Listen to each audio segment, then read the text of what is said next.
Hello dear students, welcome in ASC starter. आज मैं आपको जो आपका टर्म सेकंड का एग्जाम चल रहा है तो उसी के रिगार्डिंग जो है कुछ और इम्पोर्टेंट क्वेश्चन करवाने जा रहा हूँ। ठीक है, आप पुरानी वीडियोस भी देख लेना जो मैंने प्रैक्टिस पेपर और भी 10 चैप्टर 5 चैप्टर बहुत सारी वीडियो बनाई है, वो देख लेना। ठीक है, मतलब इंपॉर्टेंट क्वेश्चन वगैरह करवा रखे हैं। तो इस वीडियो में मिक्सअप रहने वाले हैं। तो ये आपका चैप्टर नंबर 4 के रिगार्डिंग है। ठीक है, आपको बताना है कि ये क्वाड्रेटिक इक्वेशन है या नहीं, द्विघाती समीकरण है या नहीं, आपको ये पता लगाना है। ठीक है, तो आपको सबसे पहले देखना है कि क्या यहाँ कोई फॉर्मूले वाला है। फॉर्मूला कहने का मतलब यह है कि आपको ये पता होना चाहिए, जैसे एक फॉर्मूला होता है ना, ये a plus b whole square, a square plus B square plus 2ab। क्या ये फॉर्मूले वाला है? क्या ये फॉर्मूला है? इसमें A square plus B square minus 2ab, मतलब ये दोनों लिखे, माइनस लिख के दोनों एक साथ लिख दिए। ये वाला है या ये वाला है, या आपको फॉर्मूला आपको सारे पता होना चाहिए। ये वाला फॉर्मूला है 3a square B 3ab square, या ये वाला फॉर्मूला है a cube minus b cube minus 3a square b plus 3ab square. ठीक है, ये सारे फॉर्मूले आपको पता होने चाहिए क्योंकि इस के लिए ये फॉर्मूले लगते हैं। ठीक है, या ये वाला फॉर्मूला है A square plus B square minus A B. ठीक है, ये मैंने फॉर्मूले बता दिए मेन जो है। अब हमने देखा कि इसमें कोई भी फॉर्मूला नहीं है, तो अब हम क्या करेंगे, एक्स का स्क्वायर माइनस 4x इसकी मल्टीप्लाई इसमें करेंगे। देखो ये एक है, जब सेम होता है तो ऊपर जो पावर होती है वो जुड़ जाती है। तो 2 1 3 हो गया, और ये हो गया 7x का स्क्वायर हो गया, और ये कितना हो गया माइनस 3x। ठीक है, इसको उठा के इधर ले जाओ या इसको उठा के इधर ले जाओ। एक्स की क्यूब जाके माइनस का हो गया, माइनस का 7 जाके प्लस का हो गया, माइनस का 3 जाके प्लस का हो गया, इक्वल टू में 0। ठीक है, अब सबसे पहले बड़ी पावर कौन है? ये रही सबसे बड़ी पावर, ये है ना।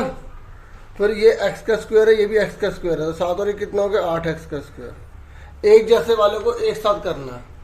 ठीक है, और ये भी एक्स वाला, ये भी एक्स वाला है। देखो ये माइनस के 4 है, प्लस का 3 है, तो माइनस का 1 बचा, उसके बाद कोई भी नहीं है, बस ये आ गया। ठीक है, तो आप बताएंगे कि क्या द्विघाती है या नहीं है। आप बोलेंगे नहीं है। क्यों नहीं है? क्योंकि बड़ी पावर 3 आ गई। ठीक है, द्विघाती उसे ही बोलते हैं जब सबसे बड़ी पावर जो है वो हमारी 2 होनी चाहिए। अच्छा, आप बताइए क्या ये द्विघाती है? ax square bx plus c, ये है ये है, ये है, इसमें c नहीं है, ये भी है, ये भी है। ठीक है, क्या ये है? इसमें bx नहीं है, ये भी है। क्या ये है द्विघाती? ये भी है। ठीक है, अगर x का स्क्वायर है तो वो है, लेकिन अगर x की स्क्वायर से बड़ा आ गया तो नहीं है। जैसे मान लो ऐसे आ गया ax cube bx square cx plus d, तो आप देखेंगे जो 3 पावर है ना आ गई है, तो ये नहीं है। ठीक है, ये आपको पता होना चाहिए क्वाड्रेटिक कौन होता है, कौन क्वाड्रेटिक नहीं होता। ठीक है, अब हम करेंगे अगला क्वेश्चन। ठीक है, अब ये आपके चैप्टर नंबर 5 से है। ठीक है, तो इसमें आपको an दे रखा है, आपसे बोल रहा है SN निकालिए। ठीक है, एक तो SN का फॉर्मूला ये होता है, ठीक है, an माइनस n माइनस 1, ये लगा सकते हैं। ये थोड़ा बच्चों को कॉम्प्लिकेटेड लगता है, जिनकी प्रैक्टिस है वो तो कर लेंगे, लेकिन अगर जो अभी कर रहे हैं और SN निकालने के लिए बोल रहा है, ये AP वाला चैप्टर है, मैंने कंसेप्ट वीडियो बना रखी है। ठीक है, an बराबर 3n माइनस 2 है, तो आपको पहले ये उतार लेना। ठीक है, तो जहां n है वहां पहले 1 2 3, इस तरीके का कोई भी क्वेश्चन है आप ऐसे करना। हो सकता है मैं यहाँ पर आपको n लिखवा रहा हूँ, एग्जाम में p लिखा आ जाए, क्यों लिखा आ जाए। ठीक है, क्योंकि p और q बहुत बार दे रखा है। तो जहां n है वहां 1 2 3 पुट कर दीजिए। तो a जहां n है वहां 1 लिख दिया, तो ये कितना आ गया 1 आ गया। फिर 2 पुट कर दीजिए, तो 3 दूनी 6, तो ये 4 आ गया।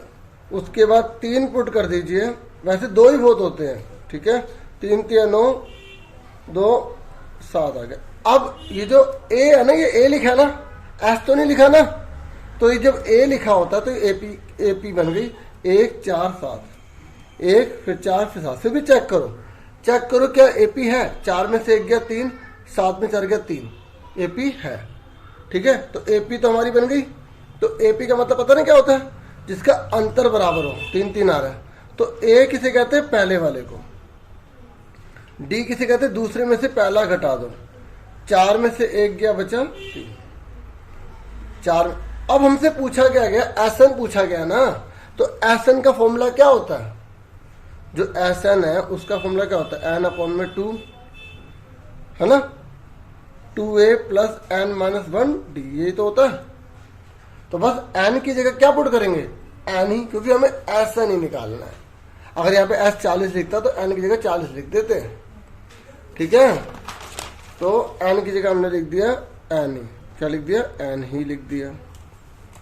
उसके बाद 2 की जगह हमने 2 लिखा, a की जगह क्या लिखा हमने, क्या निकाला, a 1 निकाला, तो 1 लिख दिया।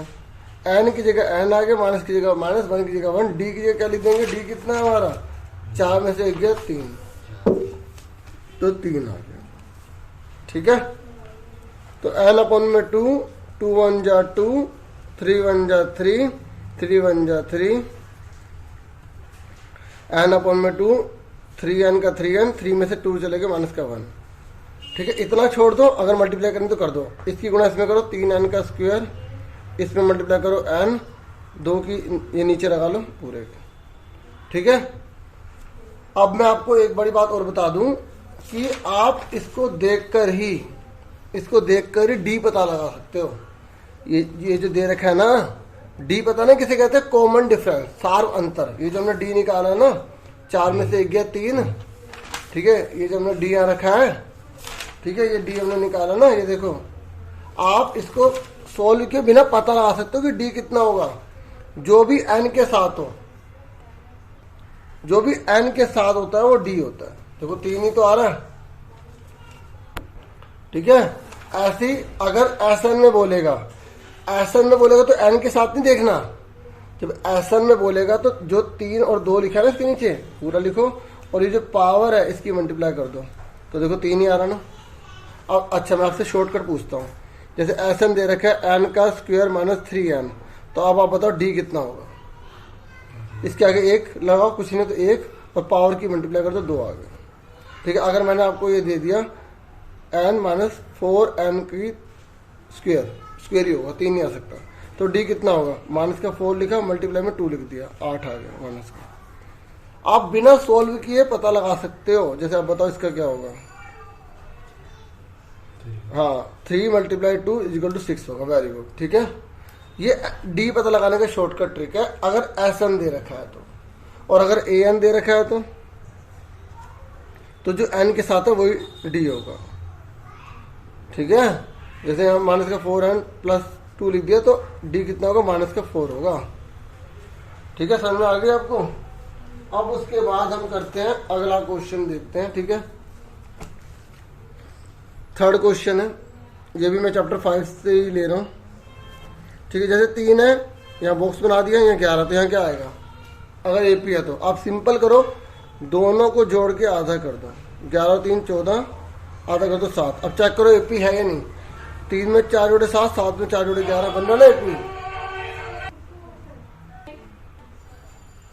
ठीक है, अब आपसे एक क्वेश्चन और मैं पूछ लेता हूँ, और क्या ये मतलब तीसरे में रखेंगे हम इसे। बताओ ये 3 है, ये 8 है, तो अगला कितना होगा। तो देखो 3 में 5 जोड़े 8, तो 8 में 5 जोड़ेंगे 13, तो 13 आएगा 3। ठीक है, हम इसको फॉर्मूले से भी कर सकते हैं, आपने फॉर्मूला पढ़ा होगा ना, ये इनसे भी कर सकते हैं, लेकिन अभी मैं थोड़ा सा शॉर्ट में बता रहा हूँ। अगला क्वेश्चन चौथा। ठीक है, चौथा क्वेश्चन मैं आपसे डिस्कस कर रहा हूँ। ठीक है, तो थर्ड और फिफ्थ, ये कह रहा है तीसरा और पांचवा पद को जोड़ोगे 50 आता है। ठीक है, तो ये कह रहा है आप A पता लगाइए, A कितना होगा। ठीक है, एग्जाम में जैसे लिखा गया, sum of third and fifth term is 50। ठीक है, देन फाइंड A। तो पता हम क्या सोचते, सम लिखा गया तो हम सोचते हैं कि SN का फॉर्मूला लगाना है, पर उसने ये नहीं बोला ना कि जो तीसरा पद है उनका योग, उन्होंने बोला तीसरा और पांचवें पद का योग, दोनों का टोटल कह रहा है। और जब दोनों का टोटल कह रहा है तो A3, क्योंकि मैंने तो फॉर्म में लिखा, आप आराम से कर लोगे। एग्जाम में थ्योरी लिखी आती है, ठीक है। तो बुक में जितने भी क्वेश्चन उनकी थ्योरी, उनकी इतने फॉर्म अपना बनाओ। तो वो कह रहा है तीसरा और पांचवा पद जोड़ेंगे तो 50 आएगा। तो जो बोला हमने लिख दिया। तो तीसरे का फॉर्मूला क्या होता है, A3 का फॉर्मूला क्या होता है, अगर 3 लिखा है तो A+2D हो जाएगा, 5 लिखा है तो A+4D हो जाएगा। और A और A कितने हो गए 2A, 4 और 2 कितने हो गए 6D। अब हमें देखो इस क्वेश्चन में हमें D कितना दे रखा है, मैंने यहाँ लिखा नहीं D हमें दे रखा है 2, कितना दे रखा है 2। तो अब जहाँ D है वहाँ 2 पुट कर देंगे, ठीक है। तो A की जगह A लिख दिया, D की जगह हमें 2 दे रखा है, 2 पुट कर दिया 50। तो 2A 50, 6 दूनी कितना हो गया 12, ठीक है। 50 में से 12 का कितने बचे, हमारे बचे 38, ठीक है।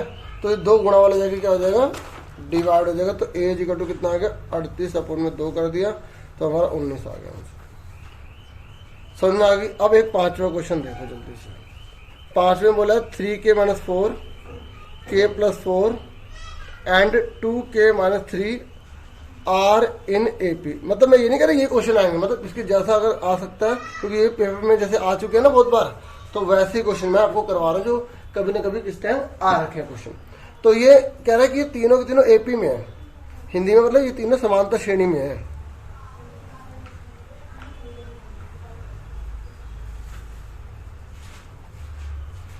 समांतर श्रेणी में है, ठीक है। तो ये कह रहा है कि अगर ये समांतर श्रेणी में है तो आपको K की वैल्यू निकालनी है और AP निकालनी है। आपको K का मान निकालना है और AP निकालनी है, ठीक है। तो कैसे करेंगे आप, देखो आप चाहे तो ये कर सकते हैं, इन दोनों को जोड़ के आधा करोगे, यही तो आता है। आप ये भी लगा सकते हो, नहीं तो D के फॉर्मूले से कर लो, ठीक है। बाकी अब मैं आपको दोनों तरीके से बता देता हूँ, जो आपको आसान लगे कर लो, ठीक है। तो देखो D कैसे निकालते हो आप, D कैसे निकालते हो, जो भी मैंने आपको क्वेश्चन कराए थे सारे, D कैसे निकालते हो। जैसे मान लो आपको यहाँ पर 3 लिखा है या 8 लिखा है, ठीक है, और यहाँ पर जो है 13 लिखा है, तो आप D कैसे निकालोगे। तो आप 8 में से 3 के 5 ही तो लिखोगे, 13 में से 8 के 5 ही तो लिखोगे। तो बिल्कुल ऐसे यहाँ पे करो, इसमें से ये घटाओ, मतलब A2 - A1, इसको A1, इसको A2, इसको A3, A2 - A1, A2 कितना है K+4, A1 कितना है 3K-4, इसको सॉल्व करो। प्लस का 3, ये बाहर माइनस है तो माइनस का 3 हो गया, माइनस माइनस क्या हो गया प्लस का हो गया। अब देखो 3 में से 1 गया, माइनस का 2 किया, 4 कितना हो गया 8। सॉल्व भी करना पड़ेगा आपको, ये D आ गया। अच्छा आपने नोटिस करा कि D हमने यहाँ से निकाला या यहाँ से निकाला सेम है। तो इस वाले में भी ये करेंगे, पहले हमने इन दोनों से, पहले हमने क्या करा, इन दोनों से जो है, इन दोनों से D निकाल लिया, ठीक है। पहले क्वेश्चन उतारला करना ताकि समझने में दिक्कत हो, क्वेश्चन छिप जाता है तो फिर दिक्कत होती है बच्चों को। D निकल गया। उसके बाद अब दोबारा D का फॉर्मूला लगाएंगे, क्या लगाएंगे A3 - A2। जैसे हमने यहाँ पे क्या लिया था A2 - A1, फिर A3 - A2। मैं ये सिर्फ समझाने के लिए बता रहा हूँ, इसका कोई यूज नहीं है, यहाँ पर है यूज जो भी है। ये A1 होता है, ये A2 होता है, ये A3 होता है। दूसरे में से पहला घटाओ, तीसरे में से दूसरा घटाओ, बात एक ही होती है, ठीक है। तो D का फॉर्मूला A3 - A2, A3 कितना दे रखा है, A3 दे रखा है आपका ये 2K-3 माइनस A2 कितना दे रखा है आपका K+4। बाद में का साइन चेंज होता है ना, तो इसलिए ये लिख के माइनस ये, तो ब्रैकेट लगाना पड़ेगा, ठीक है। तो अब 2K-3 प्लस का K जाके माइनस का हो गया, प्लस का 4 जाके माइनस का हो गया। और 2K में से 1K क्या बचा, 1K, माइनस का 4 है, माइनस का 3, माइनस का 7 आ गया। समझ में आ गई, ठीक है। अब अकॉर्डिंग टू क्वेश्चन लिख दो, क्योंकि हमें पता है कि जो D होता है इक्वल होता है, तो ये वाली पूरी वैल्यू इसके बराबर होगी। भाई ये दोनों D बराबर है, सेम है, तो ये दोनों बराबर नहीं होंगे क्या। देखो इधर यहाँ 5 है तो 5 ही तो है, तो बस आप K-7 को बराबर कर देंगे माइनस का 2K + 8K। अब समझ में आ गया, ये इसके बराबर लिख दिया। अब इसको सॉल्व करो जल्दी से, ठीक है। ऐसा क्वेश्चन एग्जाम में बहुत बार आया हुआ है, मैं इसको जरा दोबारा लिख रहा हूँ, नेक्स्ट पेज है ना इसलिए, ठीक है। ये आ गया। अब सुनो, केवल एक तरफ कर लो, माइनस का 2K जाके क्या हो जाएगा प्लस का 2K, वेरी गुड। माइनस का 7 जाके क्या हो जाएगा प्लस का 2, 1 कितना होगा 3K, 8 7 15, 3 गुणा वाला भाग, तो कितना आ गया 3 × 15 5 आ गया। अब आप कहेंगे सर आपने दूसरा तरीका नहीं बताया, दोबारा क्वेश्चन उतार लेते। एक तरीका याद रखना भाई, कोई भी दोनों याद रखना है तो वो आपकी मर्जी है, लेकिन फिर पेपर अगर आपका है तो कंफ्यूजन मत करना। देखो दूसरा तरीका तो कई बच्चे आसान कहते हैं, इस वाले को बराबर में लिख लिया k+4, इस वाले को बराबर में लिख लिया, इन दोनों को जोड़ के आधा। ऐसा क्यों होता है पता है? ये देखो ध्यान से देखो, मान लो हमें 8 ना पता होता, मान लो हमें 8 नहीं पता होता, दोनों को जोड़ो, 13 और 8, 13 और 3 कितने होते हैं? 16, 16 का आधा 8 ही तो होता है, 8। इसलिए इन दोनों को जोड़ेंगे, आधा करेंगे, यही निकलेगा। ठीक है, अब ये डिवाइड वाला जाके क्या हो जाएगा? मल्टीप्लाई। 3 के और 2 के कितने हो गए? 5 के। 4 और 3 कितने हो गए? 7।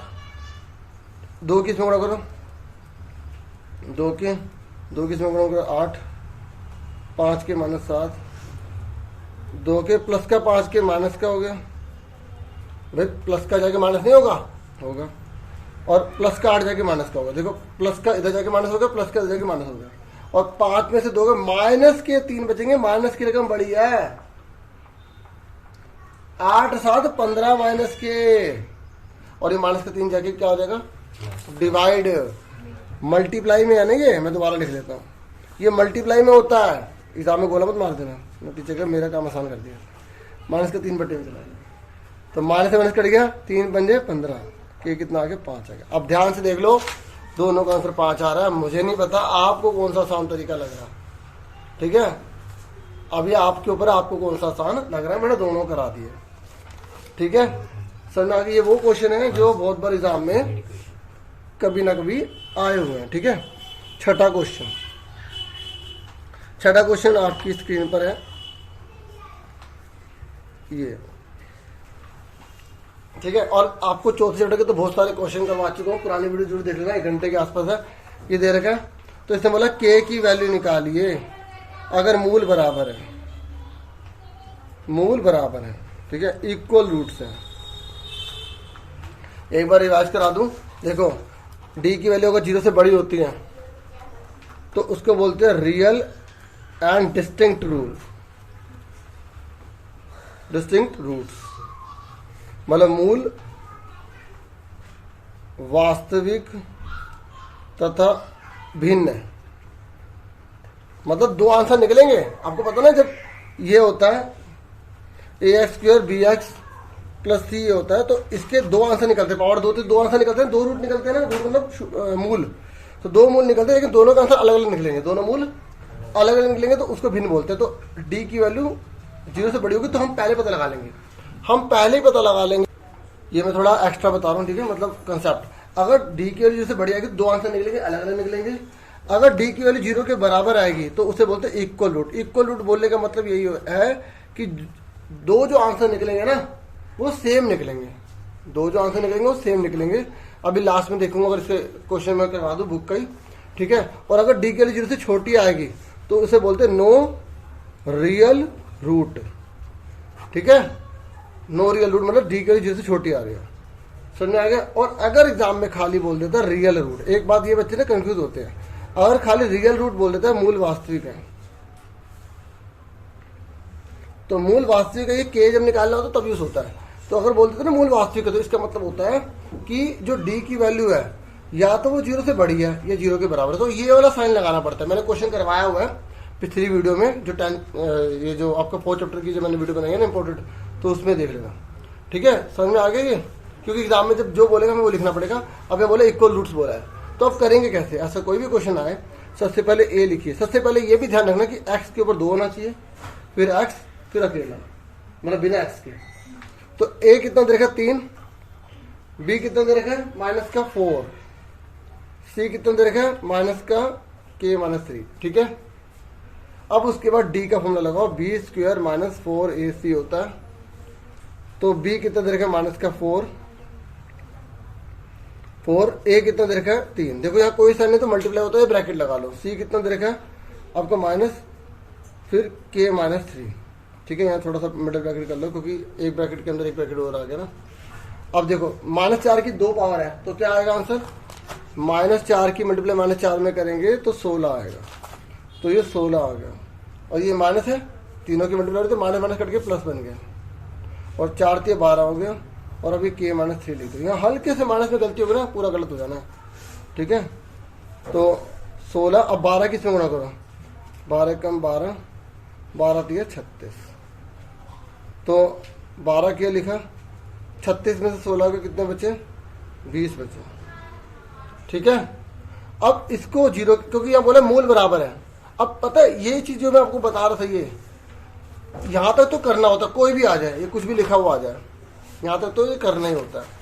लेकिन उसके बाद अगर बोलेगा रियल एंड डिस्टिंक्ट रूट, तो हम d की वैल्यू ऐसे कर देंगे, और अगर बोलेगा इक्वल तो यहाँ पे बराबर कर देंगे। अगर बोलेगा नो रियल तो हम इसमें ऐसा कर देंगे। मतलब जो लाइन बोलिए वो लिखना पड़ता है, जो लाइन बोलिए ना वो हमें इनमें से लिखना पड़ता है, ठीक है। अब क्वेश्चन में हमें क्या बोला, क्वेश्चन में बोला इक्वल रूट। तो बताओ इनमें से कौन सा लिखेंगे, ये वाला लिखेंगे, ये वाला लिखेंगे, ये वाला लिखेंगे, ये वाला लिखेंगे, कौन सा लिखेंगे, ये वाला लिखेंगे। तो हटाओ, यहाँ लिखेंगे गिवन इक्वल रूट। तो d = 0 है, तो d की वैल्यू कितनी है, ये रहा d, 12 k - 20। तो यहाँ लिख देंगे 12 k - 20। कहीं जो है ना बच्चे पहले से 0 0 लगा के चलते हैं, तो वहां बच्चों को कंफ्यूजन होती है, तो वो मत करना, जैसे करवा रहा हूँ वैसे करो। 12 के - 20 आएगा प्लस का, तो 20 गुणा वाला 12 भाग हो गया, तो 4 × 12, 4 × 5 20, के कितना आ गया, 5/3 आ गया, आंसर आ गया। समझ में आ गई के कैसे निकाला। और अगर मान लो जैसे एक क्वेश्चन ऐसा भी आ जाता है, हालांकि मैंने करवा रखा है अभी, मतलब पुरानी जो वीडियो बनाई थी। है अगर एग्जाम में बोला कि एक मूल 2 है, मतलब रूट की वैल्यू दे दी, रूट की वैल्यू दे दी, तो p पूछ रहा है, तो यहाँ d मत निकालने लग जाना, यहाँ रूट की वैल्यू दे दी 2, तो आपको x की जगह ही 2 पुट कर देना है। जब रूट, क्योंकि x की जो वैल्यू तो वही तो रूट होते हैं, तो सीधा x की वैल्यू पुट कर देना है, ठीक है। तो मैं जो अगर 64 में थोड़ा सा अगर दिक्कत है ना, तो एक बार उस वीडियो को जरूर देख लेना। मैंने बहुत इंपॉर्टेंट क्वेश्चन कराए। 2 दूनी 4 हो गया, 3 दूनी 6 हो गया, ठीक है। और मान लीजिए 6p 4 3 कितना होगा 7। देख रहे हो ना, जहाँ x है वो हमने 2 पुट कर दिया, ठीक है। 3 दूनी 6 हो गया, और ये -6p - 7 = 0, -6p = 7, p = 7 में -6, तो p = माइनस ऊपर चला गया 7, ये आ गया। समझ में आ गई, ठीक है, क्लियर हो गया। अब उसके बाद आगे का क्वेश्चन देखते हैं, ठीक है। 7वां क्वेश्चन,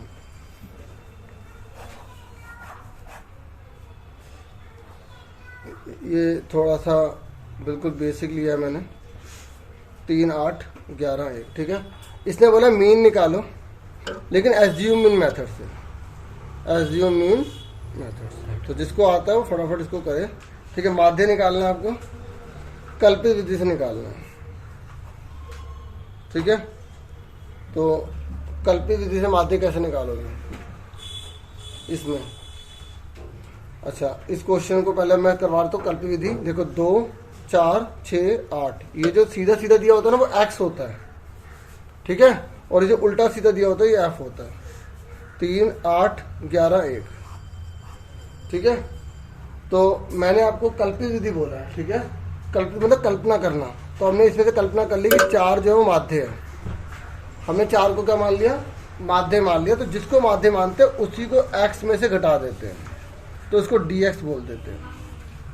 जैसे मैंने इसको माना ना माध्य, ठीक है, तो इसी को घटा दूंगा। तो 4 घटाए कितने बचे 2 माइनस के, 4 घटाओ कितने बचेंगे 0, 4 घटाओ कितने बचेंगे 2, 4 घटाओ कितने बचेंगे आपके 4, ठीक है। तो क्योंकि f भी दे रखा है, इसकी गुणा कर देंगे f dx।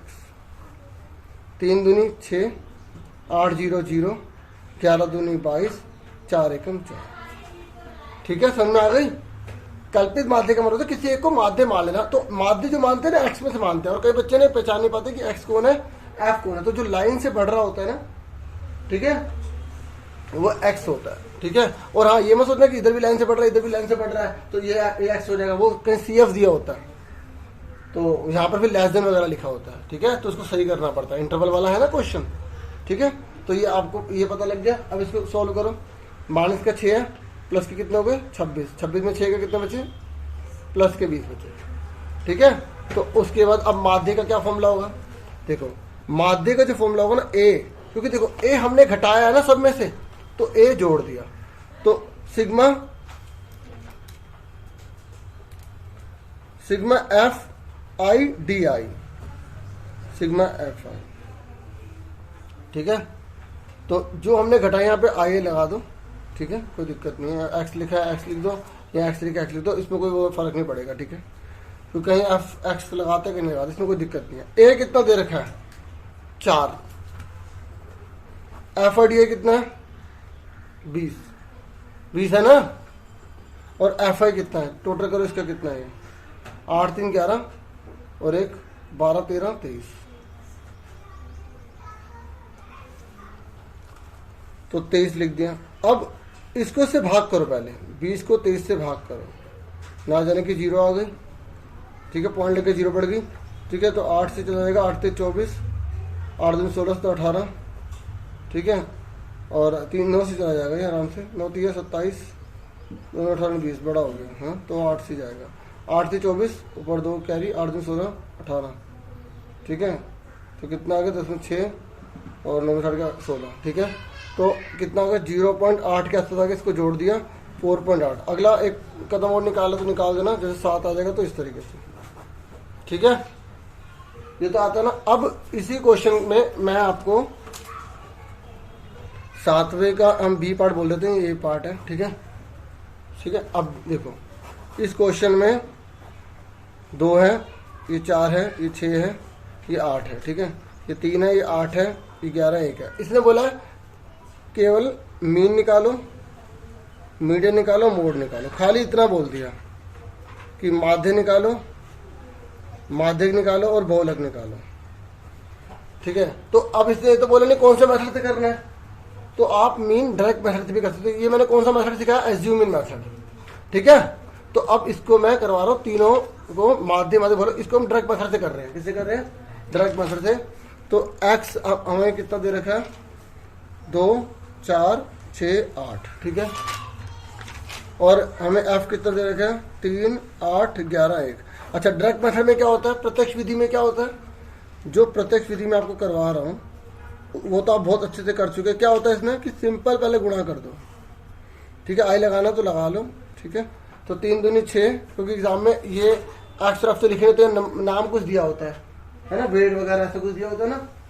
तो 3 दूनी 6, 8 चौक 32, 11 6 66, ठीक है, और 8 एकम 8, इनको जोड़ो और इससे भाग कर दो, मतलब इस तरीके से sigma F I x I upon में सिग्मा एफ आई।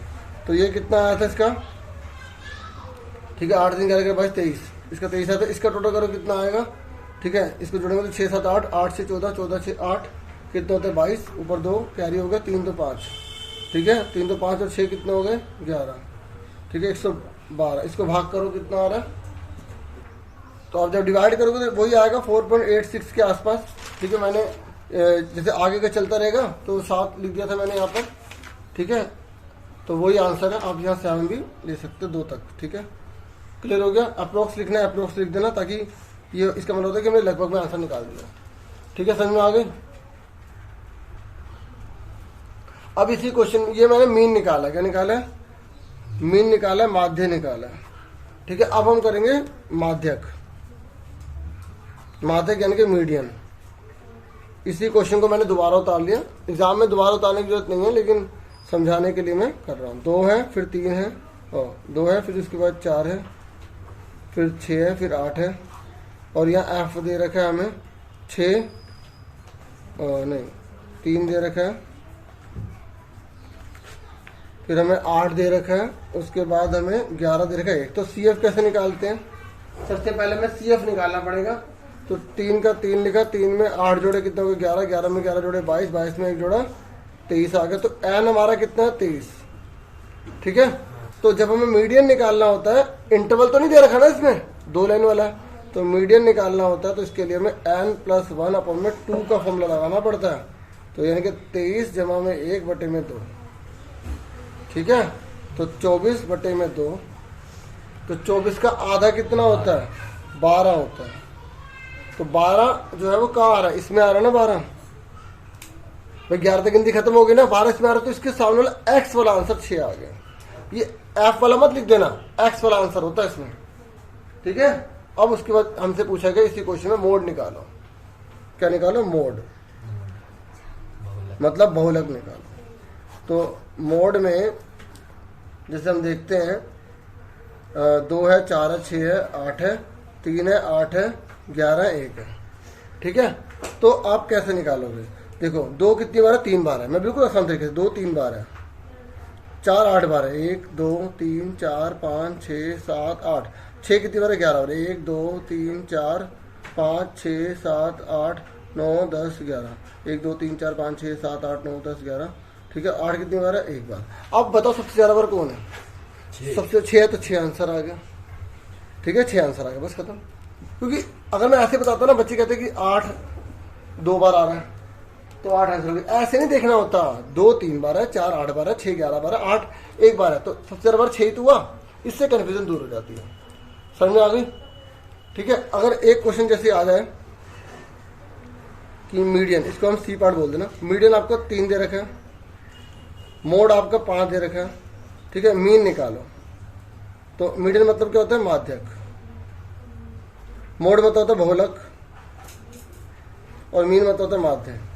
तो आपसे बोला गया माध्य निकालो, तो माध्य कैसे निकालोगे, तो आपको फॉर्मूला याद होना चाहिए वाला।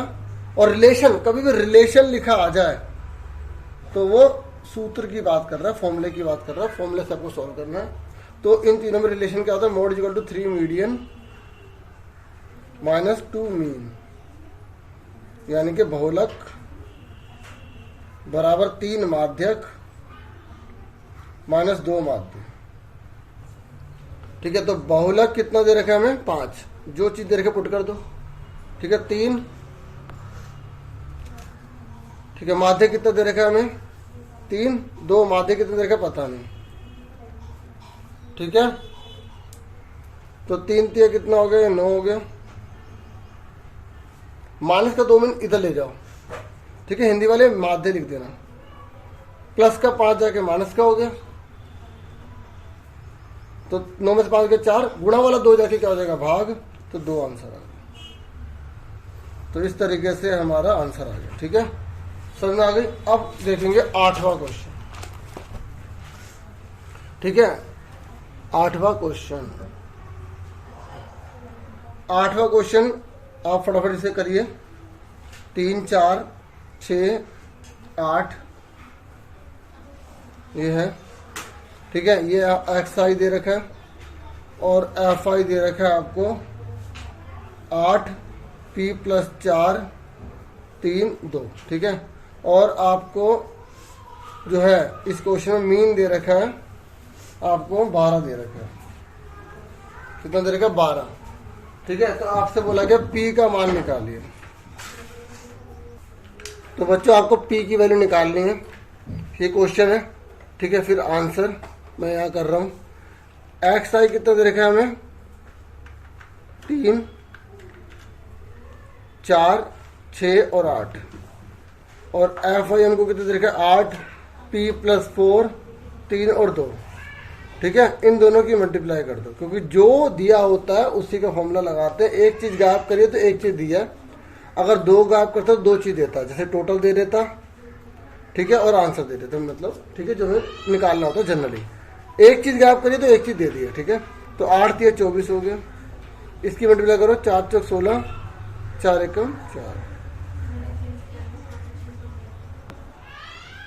6 3 18 और 8 2 16, ठीक है। अब इसका टोटल करो, इसका टोटल करो, कितना आ रहा है, 8 4 12 12 3 15 2 17, 17 + p, ठीक है।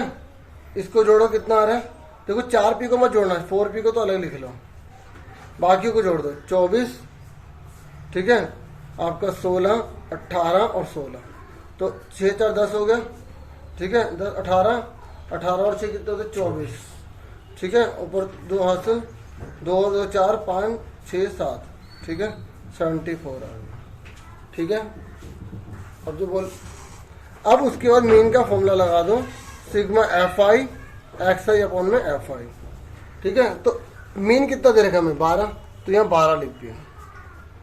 सिग्मा एफ आई एक्स आई कितना है 74 + 4p, और सिग्मा एफ आई कितना है हमें 17 + p, ठीक है। तो इसकी गुणा इसमें कर दो, इसकी गुणा इसमें कर दो, ऐसे करेंगे, ठीक है। तो क्रॉस मल्टीप्लाई करते हैं, तो 12 की मल्टीप्लाई 17 + p में, और 1 की मल्टीप्लाई 74 + 4p में, ठीक है। तो 12 की मल्टीप्लाई करो 17 में कितना आएगा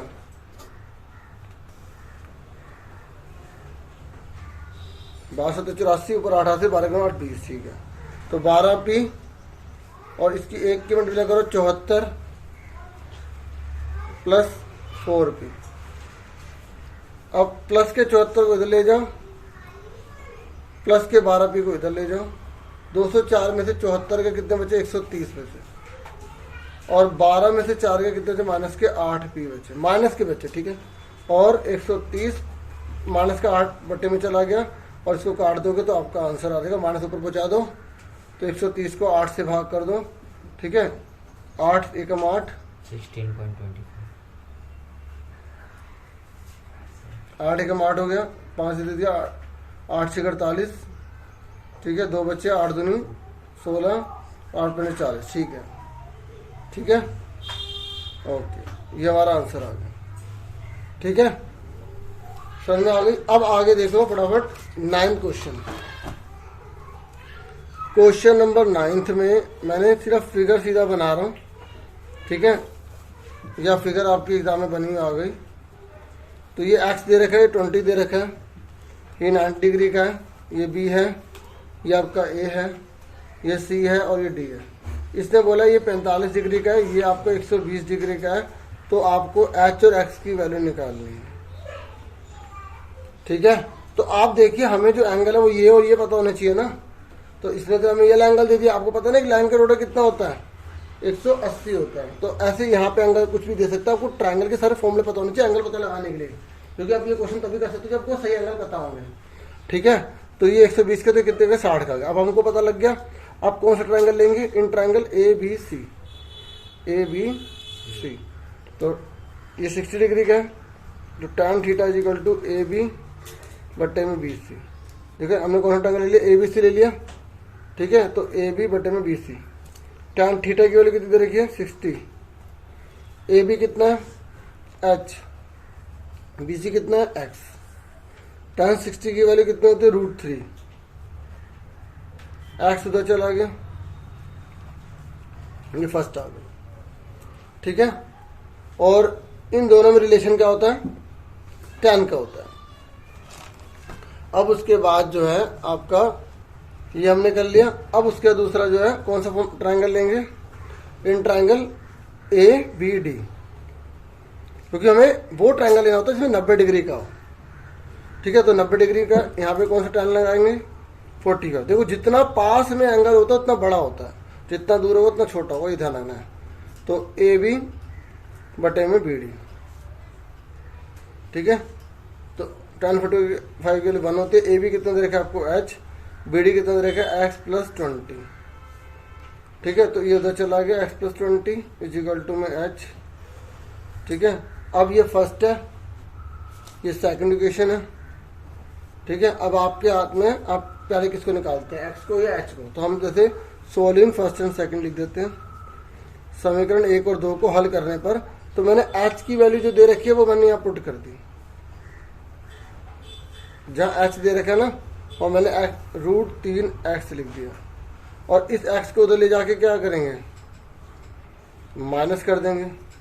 तो दोनों में x कॉमन आ गया, तो √3 माइनस का 1 बचा, तो 20 √3 माइनस का 1 ये आ गया। इसका रेशनलाइज कर देना आप, ठीक है।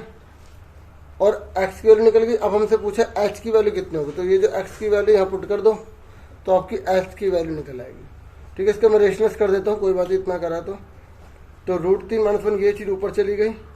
और ये आए ना रेशनलाइज तभी करना, अगर नहीं आया तो इसको देख लेना क्या करना है। ये चीज़ ऊपर चली गई, ये चीज़ नीचे आ गई, इसकी मल्टीप्लाई ऊपर करो।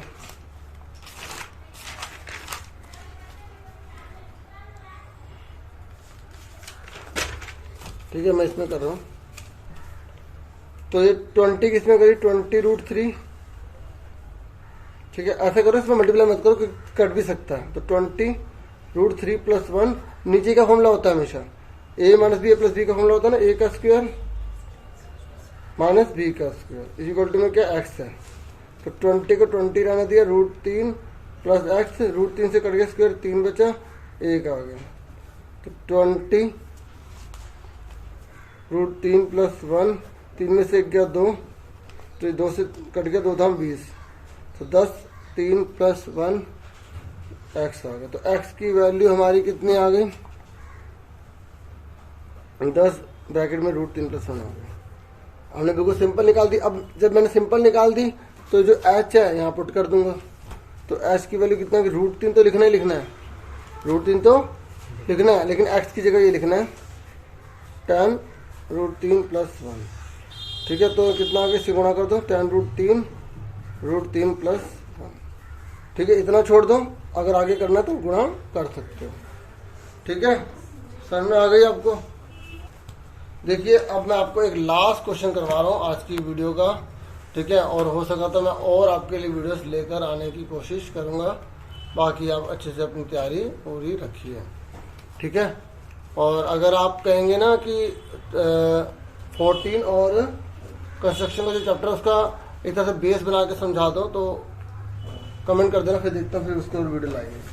ठीक है, तो क्वेश्चन नंबर जो है वो हमारा है 3rd करवा रहा हूँ, मतलब वैसे 10 है, एक्सरसाइज 13.3 का क्वेश्चन नंबर 3rd करवा रहा हूँ। ठीक है, तो ये कह रहा है कि 20 मीटर गहरा कुआं है। ठीक है, उसका डायमीटर जो है, ठीक है, वो है हमें दे रखा 7 सेंटीमीटर। ठीक है, मैं आपको समझाता हूँ, बुक आप अपनी खोल सकते हैं अगर आपकी बुक है तो ये हमारे पास कुआं है, इसकी गहराई जो है वो दे रखी है 20 मीटर दे रखी है, और इस पूरे का जो डायमीटर है ना, मतलब व्यास पूरा 7 दे रखा है। ठीक है, सुन रहे। उसके बाद इसने बोला इसकी सारी मिट्टी निकाल के, ठीक है, एक प्लेटफॉर्म बना दिया गया है। यहाँ पर इसने ये नहीं क्लियर किया कि भाई इसकी आर पर बना तो यहाँ पर मिट्टी का यूज नहीं होगा, लेकिन आप सपोर्ट मटेरियल में देखेंगे तो वहाँ बोला गया कि मिट्टी को निकाल, मतलब ये उसी फील्ड में से लिया गया। तो फिर वहाँ तो कुआं खुद के तो उस जगह को घेरेगा, तो वहाँ पे उस जितना कुएं तक वो बना ना, जितना मतलब ऊंचाई पे बना, उतने तक की वॉल्यूम को घटाना पड़ता है। लेकिन इस केस में हमें नहीं घटाना। ठीक है, इस केस में इस पूरे का जो वॉल्यूम होगा, इस पूरे के वॉल्यूम के बराबर कर देंगे जो एम्बैंकमेंट, ये क्या नाम है इसका, प्लेटफॉर्म जो हम बना रहे हैं। ठीक है, इसका वॉल्यूम पूरे इसके बराबर कर देंगे, क्योंकि इन तीसरे चौथे क्वेश्चन में बच्चों को कंफ्यूजन हो जाती है। ठीक है, तो आप अच्छे से इसको कर लें। तो अब आप देखिए जो वेल है ना कुआं, तो इसकी रेडियस कितनी होगी, 7/2 हो गई। ठीक है, पूरा पूरा आप लिखना खुद। ऊंचाई कितनी दे रखी है इसकी, 20। ठीक है, और ये जो हमें प्लेटफॉर्म दे रखा है ना, ठीक है, तो प्लेटफॉर्म की लंबाई दे रखी है हमें, देखो यहाँ ऐसे लिखा है ना 22/14। ठीक है, तो लंबाई कितनी होगी इसकी, 22 मीटर। यूनिट का जरूर ध्यान रखना, क्योंकि जब ऐसे क्वेश्चन आते हैं तो यूनिट में ही बच्चे गलत कर देते हैं। और इसमें बोला हाइट निकालो, तो ऊपर आप जो है जब करेंगे इसको तो लिख देना कि मेन क्या निकालना है, हाइट ऑफ प्लेटफॉर्म निकालनी है। ठीक है, प्लेटफॉर्म की ऊंचाई।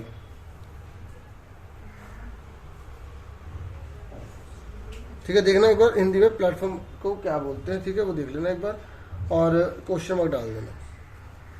अब अकॉर्डिंग टू क्वेश्चन सीधा लिखना, यहाँ पे पूरी स्टेटमेंट आप दे देंगे। अकॉर्डिंग टू क्वेश्चन आपका लिखना वॉल्यूम ऑफ सिलेंडर, ये सिलेंड्रिकल वेल, ठीक है, is equal to volume of platform.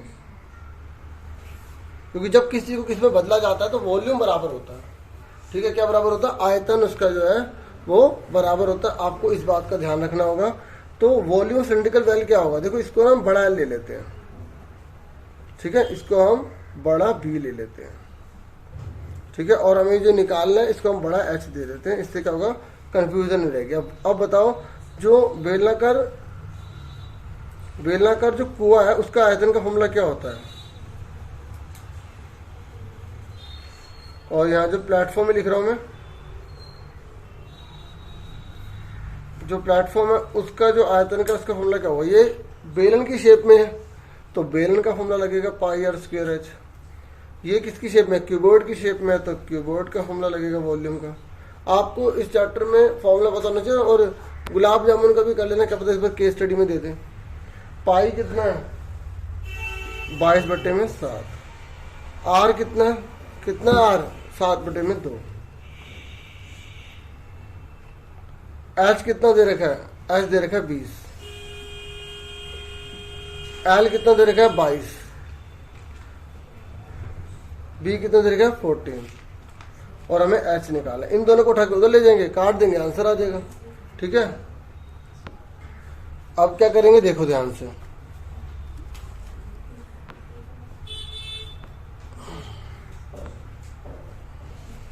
देखो 22/7 मल्टीप्लाई में 7/2 मल्टीप्लाई में 7/2 मल्टीप्लाई में 20।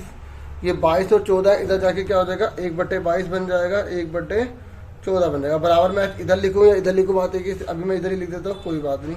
अब एच मैंने इधर की तरफ लिख दिया। ठीक है, चलो वो अगले स्टेप में बाद में लिख लेंगे, पहले से काटो। देखो 22 से 22 कट गया, 7 से 7 कट गया। ठीक है, 7 2 14 कट गया, 2 10 कट गया और 2 5 कट गया, तो 5/2 बचा। तो 5/2 हमारा एच आ रहा है। तो एच हमारा कितने का आ गया, 5/2, तो कितना आ गया 2.5। देखो ऐसा ही क्वेश्चन मैं आपको बता रहा हूँ, सपोर्टिव मटेरियल में भी देखना, उसमें ना पूरे फील्ड में से मिट्टी में से निकाला गया, तो फिर हमें जितना वो कुआं जगह घेर रहा है वो हटाना पड़ेगा, जैसे कि इस 4th वाले क्वेश्चन में कुएं वाले में करते हैं। ठीक है, तो डियर स्टूडेंट्स आज के लिए इतना बहुत है। और आप अपनी तैयारी बहुत अच्छे से रखिए। और जो बेसिक वाले स्पेशली बुक के सारे क्वेश्चन करेंगे, हम सोचते हैं टफ है, मुश्किल नहीं आएगा, तो वो उठा के वही दे देते हैं। ठीक है, तो thank you for watching and listening carefully. Take care this all dear students.